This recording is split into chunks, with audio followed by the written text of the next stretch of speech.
పరిస్థితి ఉండొద్దు. మీరాడ పని చేసుకోవాలి.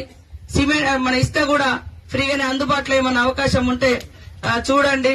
డిఎఫ్ఓ గారితో మాట్లాడండి. కలెక్టర్ గారు ఇసుక కూడా ఫ్రీగానే ఇస్తాను కాబట్టి వాళ్ళు ట్రాక్టర్లు పెట్టుకుని తెచ్చుకుంటే ఒక ఇంటికి ఎంత ఇసుక పడుతుందో ఒక లిస్టు రాసి వాళ్ళకు ఒక చిట్టి మీద సర్టిఫికెట్ ఇచ్చేస్తే వాళ్ళు తెచ్చుకుంటారు. కాబట్టి మీరందరూ కూడా ఇల్లులు కట్టుకోవాలి, సంతోషంగా ఉండాలి, పిల్లలను చదివించుకోవాలి అనే ఉద్దేశంతో ఈ రోజు ప్రభుత్వం మరి పేదల కోసమే సంక్షేమ పథకాలు తీసుకురావడం జరుగుతా ఉంది.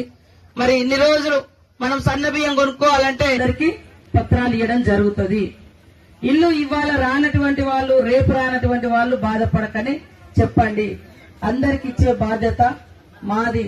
ఈ మండలాల మీద కూడా మీ బాధ ఏంది, మీకు ఎట్లా వ్యవస్థ సరిగా వ్యవసాయాలు ఉండవు, పంటలు ఉండవు, ఇబ్బంది ఉంది కాబట్టి అది కూడా మాకు తెలుసు.